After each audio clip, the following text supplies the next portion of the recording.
Hello students. तो आज के इस वीडियो में हम लोग डिस्कस करेंगे इक्विपोटेंशियल सरफेसेस के बारे में।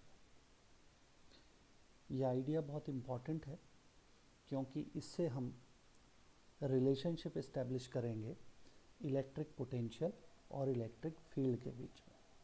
जैसे कि आपको हमने पहले भी डिस्कस किया है कि इलेक्ट्रिक पोटेंशियल एक स्केलर क्वांटिटी है और इलेक्ट्रिक फील्ड एक वेक्टर क्वांटिटी है। वेक्टर्स का मैथमेटिकल हैंडलिंग जो होती है उसमें हमें थोड़ा सा कॉम्प्लिकेसीज आती हैं क्योंकि वेक्टर्स के एडिशन, सब्ट्रैक्शन के, मल्टीप्लिकेशन के रूल्स के कुछ अलग नियम हैं। लेकिन जो स्केलर क्वांटिटीज़ हैं उनको हम बहुत इजीली ऐड या सब्ट्रैक्ट कर सकते हैं। एंड बिकॉज ऑफ दिस हम लोग प्रेफर यही करेंगे कि हम स्केलर क्वांटिटीज़ के साथ काम करें। But it is not always convenient and easy for us to do so, and that is why we should have a rule by which we can switch from electric field to electric potential or vice versa. तो आइए सबसे पहले equipotential surfaces के बारे में समझने की कोशिश करते हैं। तो सबसे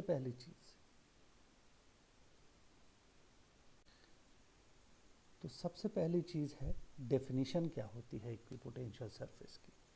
The definition is itself in the term itself.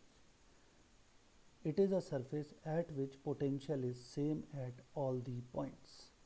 यानी कि ये एक ऐसा सरफेस है जिसके सभी पॉइंट्स पर पोटेंशियल, इलेक्ट्रिक पोटेंशियल की वैल्यू सेम होती है। तो अगर मेरे पास कोई चार्ज है या सिस्टम ऑफ चार्जेस है तो मैं उसके आसपास एक ऐसी सरफेस इमेजिन करूँगा जिस पे के सभी पॉइंट पर पोटेंशियल की जो वैल्यू आएगी वो कांस्टेंट रहेगी। ऐसी सरफेस को हम इक्विपोटेंशियल सरफेस कहते हैं। एग्जाम्पल अगर हमें लेना हो तो एक पॉइंट चार्ज के आसपास अगर एक इक्विपोटेंशियल सरफेस हम इमेजिन करें तो वो एक स्फीयर होगा जिसके सेंटर पर वो चार्ज रखा हुआ है। आपको ये मालूम है कि यदि हमारे पास में एक पॉइंट चार्ज है तो उससे किसी r डिस्टेंस पर इलेक्ट्रिक पोटेंशियल का फॉर्मूला होता है V equals to 1/4 pi epsilon naught Q upon R। तो एक तो प्रोपोर्शनैलिटी कांस्टेंट है, चार्ज की वैल्यू है, केवल एक ही वेरिएबल हमारी इस गिवन प्रॉब्लम के हिसाब से इस फॉर्मूले में लाई कर रहा है और वो है R। यानी कि अगर हम R की वैल्यू को बदलते हैं तो पोटेंशियल की वैल्यू बदलेगी। दूसरे शब्दों में कहें तो चार्ज से r डिस्टेंस पर जितने भी पॉइंट्स हैं उन सभी पर पोटेंशियल सेम मिलेगा। यानी कि अगर हम चार्ज को किसी पॉइंट पर फिक्स कर दें और उसके अराउंड r रेडियस का एक स्फीयर बना दें तो उस स्फीयर के सभी पॉइंट्स पर हमें सेम पोटेंशियल प्राप्त होगा। इसीलिए हम ये कहते हैं कि पॉइंट चार्ज के लिए जो इक्विपोटेंशियल सरफेस होगी वो एक स्फीयर होगी। अब एक पॉइंट चार्ज के अराउंड मैं कितने स्फीयर इमेजिन कर सकता हूँ? द आंसर इज इनफाइनाइट, क्योंकि मैं r की कोई भी वैल्यू लेकर एक स्फीयर बना सकता हूँ। तो अगर मैं r इक्वल टू 1 रख दूंगा वो एक इक्विपोटेंशियल सरफेस होगी, r इक्वल टू 2 के लिए दूसरी इक्विपोटेंशियल सरफेस, 3 के लिए तीसरी इक्विपोटेंशियल सरफेस। यानी कि एक पॉइंट चार्ज के लिए मैं बहुत सारे स्फीयर्स इमेजिन कर सकता हूँ जो सारे के सारे कंसेंट्रिक होंगे और वो सभी स्फीयर्स इक्विपोटेंशियल सरफेस होंगे। इसी तरीके से अगर हमारे पास एक लाइन चार्ज है यानी कि एक लंबा सा वायर है या एक रॉड है जिसके ऊपर हमने यूनिफॉर्म चार्ज किया हुआ है तो उसके अराउंड अगर हम एक सिलेंडर इमेजिन करें इस प्रकार से कि वो वायर उस सिलेंडर की एक्सेस हो तो उस सिलेंडर की कर्व्ड सरफेस भी एक इक्विपोटेंशियल सरफेस की तरह ही मानी जाएगी। और अगर हम एक प्लेन चार्ज शीट ले लें या प्लेन चार्ज डिस्ट्रीब्यूशन ले लें तो उसकी जो इक्विपोटेंशियल सरफेस होगी वो उस प्लेन के पैरेलल एक दूसरी इक्विपोटेंशियल सरफेस होगी। ऐसा क्यों? ऐसा इसलिए गॉस थ्योरम जब हमने डिस्कस किया था तो वहाँ हमने एक एप्लीकेशन ली थी कि प्लेन चार्ज डिस्ट्रीब्यूशन का जो इलेक्ट्रिक फील्ड होता है वो सिग्मा बाई 2 एप्सिलॉन नॉट होता है और अगर वो थिक प्लेन शीट होगी तो सिग्मा बाई एप्सिलॉन नॉट होगा। इन एनी केस वो r पर डिपेंड ही नहीं कर रहा है क्योंकि इलेक्ट्रिक फील्ड आर पर डिपेंड नहीं कर रहा है, यानी कि उसकी वैल्यू कांस्टेंट है, और कांस्टेंट इलेक्ट्रिक फील्ड के लिए जो इलेक्ट्रिक फील्ड लाइंस होंगी वो सारी की सारी पैरेलल टू ईच अदर आ जाएंगी, और जो हमारा इक्विपोटेंशियल सरफेस बनेगा वो गिवन प्लेन के पैरेलल आएगा। उसका जो रीज़न है ये हम जब ये पूरा का पूरा वीडियो ख़त्म कर लेंगे तो ज़्यादा अच्छे से एनालाइज कर पाएंगे। फिलहाल आप इस सिचुएशन को रिजर्व अपने दिमाग में कर लीजिएगा। ये 3 बड़े कॉमन और पॉपुलर एग्जाम्पल हैं इक्विपोटेंशियल सरफेसेस के। इसके अलावा और भी कॉम्प्लिकेटेड सिस्टम्स हो सकते हैं, जैसे डाइपोल की इक्विपोटेंशियल सरफेस कैसी होंगी, अगर 2 पॉजिटिव चार्ज आसपास रखे हैं तो इक्विपोटेंशियल सरफेस कैसी होंगी, इस पर आप लोग विचार कीजिए। तो अभी जो मैंने आपसे डिस्कस किया इसी को हम डायग्रामेटिकली यहाँ दिखा रहे हैं। तो पहली फिगर में एक पॉइंट चार्ज की इक्विपोटेंशियल सरफेसेस दिखाई हुई है, दूसरे में लाइन चार्ज की, और तीसरे में प्लेन चार्ज की। यहाँ पर एक बात को और आप अपने दिमाग में रख सकते हैं कि एक चार्ज के लिए जितनी भी इक्विपोटेंशियल सरफेसेस हम मान सकते हैं, उन सभी पर इक्विपोटेंशियल सरफेस होने के बावजूद भी जो इलेक्ट्रिक पोटेंशियल होगा वो हर सरफेस का अलग अलग होगा। किसी एक सरफेस के सभी पॉइंट पर सेम पोटेंशियल होगा, लेकिन वो किसी दूसरी सरफेस के इलेक्ट्रिक पोटेंशियल से डिफरेंट होगा। जैसे कि पहले वाली फिगर में जो सबसे छोटे रेडियस का स्फीयर है उसके सभी पॉइंट्स पर पोटेंशियल है मान लीजिए V1, उसके बाद जो अगला स्फीयर है उस पर है मान लीजिए V2, और सबसे बाहर वाले पर है मान लीजिए V3। तो V1 की वैल्यू सबसे बड़ी होगी, V2 की उससे कम होगी, और V3 की उससे भी कम होगी। यानी कि जैसे जैसे हम सोर्स से दूर जा रहे होंगे वैसे वैसे पोटेंशियल डिक्रीज कर रहा होगा।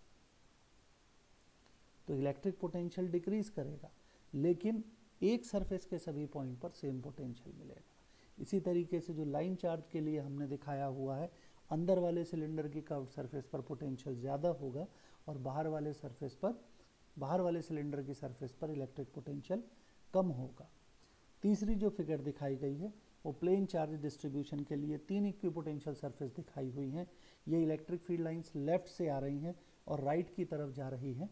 एनसीईआरटी से ये फिगर लिया गया है।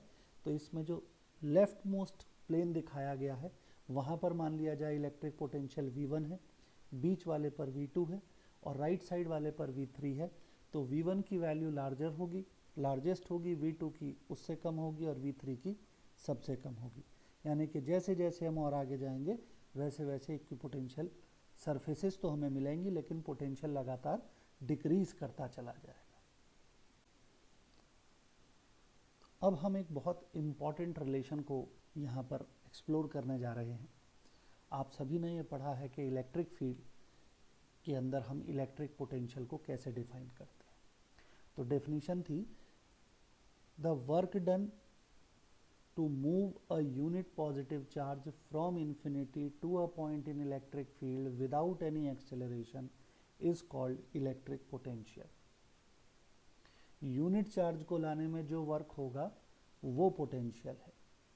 तो अगर मैं Q चार्ज को ला रहा हूँ तो कितना वर्क होगा, Q इंटू V। हम दूसरे शब्दों में कहें तो V equals to W upon Q या W इक्वल्स टू QV।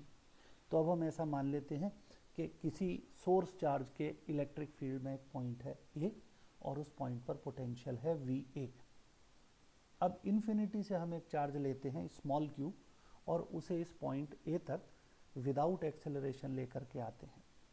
तो उस चार्ज को स्मॉल q चार्ज को इन्फिनिटी से A तक लाने में जो वर्क हो जाएगा वो हो जाएगा QVA। अब हम मानते हैं कि इसी फील्ड के अंदर एक और पॉइंट है B।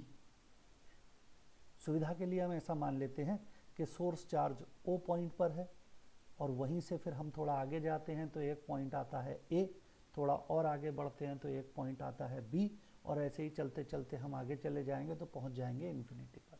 यानी कि हम इन्फिनिटी से A तक आ रहे हैं B से होते हुए। इन्फिनिटी से पहले B पर पहुंचते हैं फिर B से A पर पहुंचते हैं। ये सिचुएशन है। तो अगर हम B पॉइंट की बात कर रहे हैं तो B पॉइंट पर पोटेंशियल VB है और वहाँ पर इन्फिनिटी से अगर चार्ज को लाने में वर्क होता है W इन्फिनिटी टू B, तो वो हो जाएगा QVB।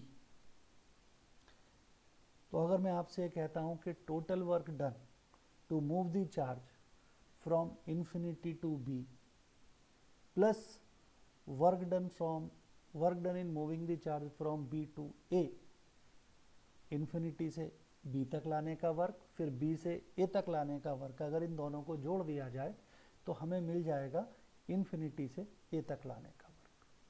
सिंपल सा लॉजिक है, इन्फिनिटी से बी तक फिर बी से ए तक इज इक्वल टू इन्फिनिटी से ए तक। तो यही बात हमने वहाँ इक्वेशन के रूप में लिख दी है। इसी इक्वेशन को हम रीअरेंज करते हैं तो हमें ये पता चल जाएगा कि बी से ए तक चार्ज को लाने में हमें कितना वर्क करना पड़ेगा। तो बी से ए तक लाने में जो वर्क हमें करना पड़ रहा है वो हो जाएगा QVA minus QVB। Now work done पर यूनिट चार्ज, इसको अगर हम लिख देते हैं लेफ्ट हैंड साइड में तो राइट हैंड साइड पर हमारे पास आ जाता है VA माइनस VB, और VA माइनस VB का मतलब हो गया potential difference at A minus potential difference at B. तो हम इसको कह सकते हैं potential difference is equal to work done पर यूनिट चार्ज। अब ऊपर वाली लाइन में जो हमने वर्क लिखा है वो बी से ए तक का वर्क है, तो अगर बी से ए तक वर्क हमें मालूम हो तो ए से बी तक कितना वर्क होगा, सेम क्वांटिटी में होगा बट विद अपोजिट साइन होगा।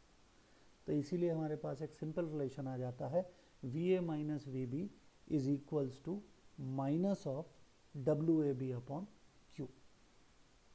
यानी कि अगर A से B तक चार्ज को Q चार्ज को ले जाने में कितना वर्क हो रहा है ये हम जानते हैं, तो हम उन दो पॉइंट्स के बीच का पोटेंशियल डिफरेंस पता कर सकते हैं। So this relation is highly important and you will realize in variety of problems we will use this.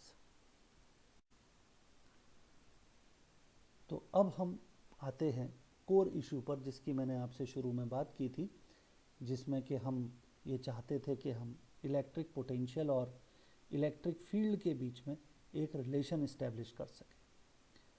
तो ऐसा करने के लिए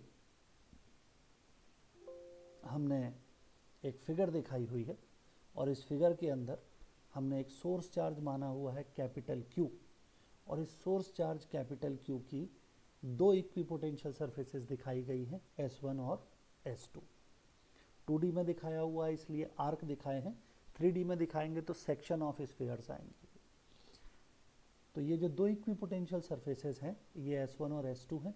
S1 के सभी पॉइंट्स पर पोटेंशियल V है, और हम थोड़ा और आगे dr आगे डिस्टेंस पर जाते हैं तो S2 आ जाता है जिसके सभी पॉइंट्स पर पोटेंशियल थोड़ा सा कम हो जाता है और वो हो जाता है V minus dV।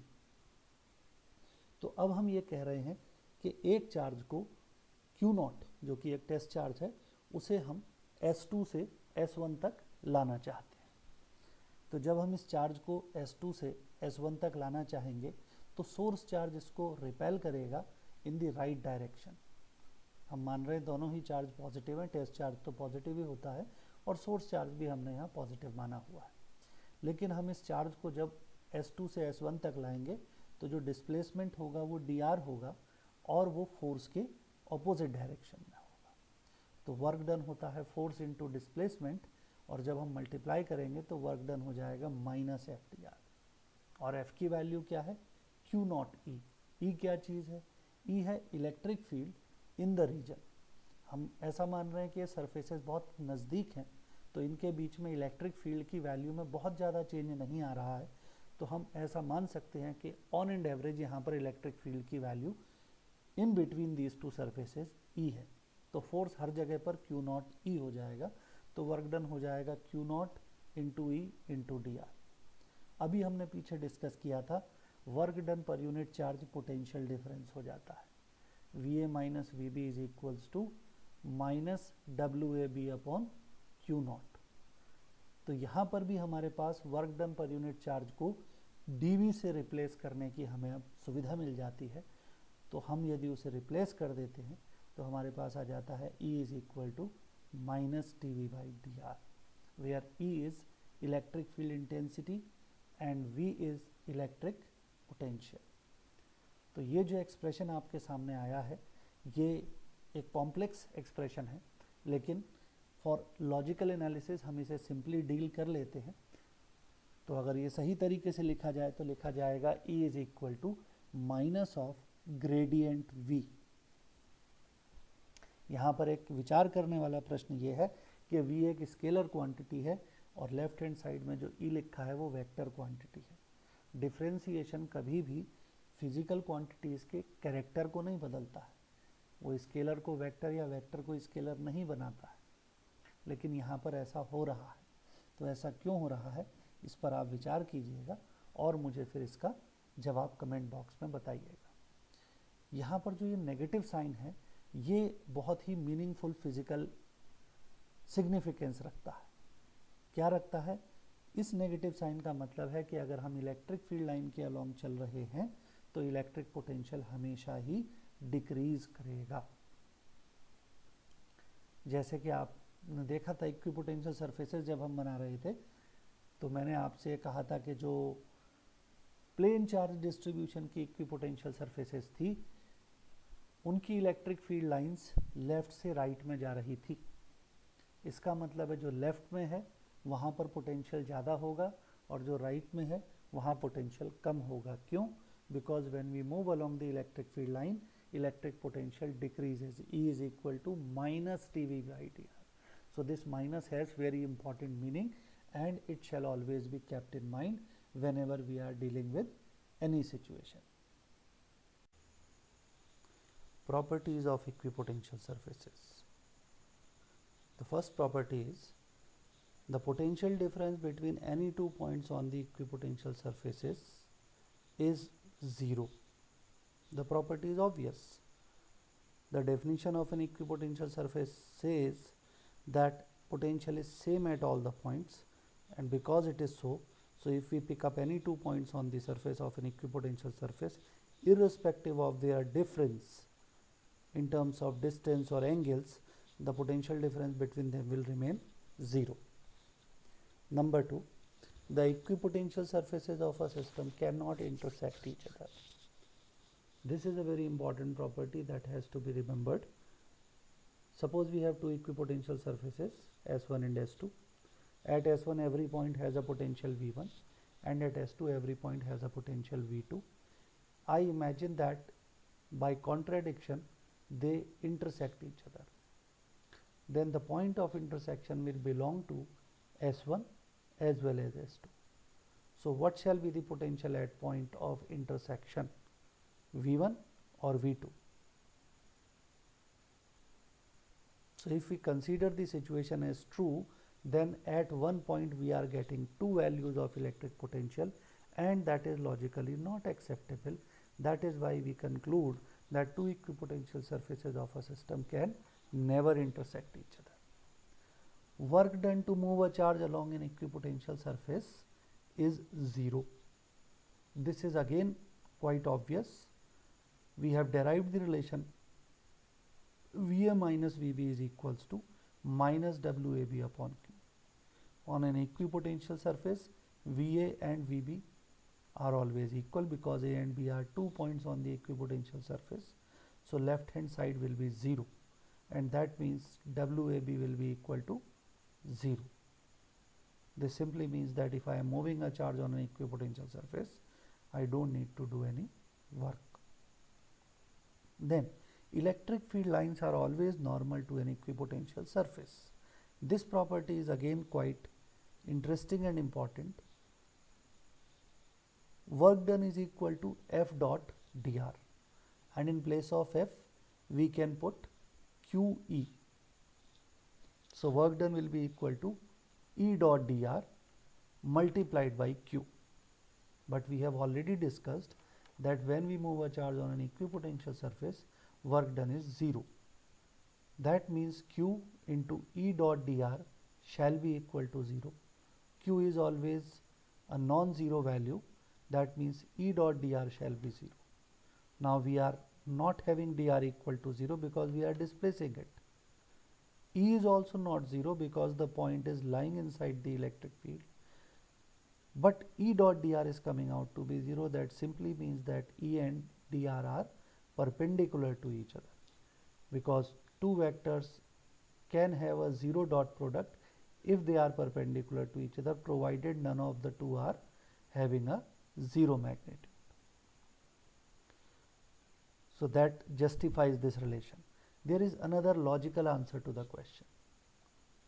Suppose I imagine that electric field lines are at certain angle with the equipotential surface. Then we can take two components of electric field, one along the surface and the other one normal to the surface. The component of electric field which lies along the surface will push the charge, will force the charge to move along the surface, and the charge will gain some kinetic energy. And kinetic energy, change of kinetic energy is equal to work done. That is what you have studied in class 11 in work energy theorem. So that means some work is done in moving the charge by the component of electric field which is along the surface. But we have already established that no work is done. That means dW is equal to 0, and that is possible if the component along the surface is 0. And if the component along the surface is 0, that means all the electric field is existing in the direction normal to the equipotential surface. The relative gap of equipotential surfaces is a measure of electric field intensity. Smaller the gap, higher is the value of E. This can simply be explained on the basis of E equals to minus dV by dr. If I imagine dV is constant, then E is proportional to 1 upon dr. Dr means gap between the equipotential surfaces. So if dr is small, E will be high, corresponding to the same change of potential. Suppose I say that two equipotential surfaces having a potential difference of 1 volt are separated by 5 centimeter in a case and 8 centimeter in another case. In both cases the change of potential is 1 volt, but in one case the gap is 5 centimeter and in the other case the gap is 8 centimeter. So you can easily say that where the gap is 8 centimeter, over there the electric field is weaker, and in case of the gap 5 centimeter, electric field is higher. So this again helps us to analyze the situation, and we can imagine about the electric field in the region if I know the relative separation between among the equipotential surfaces.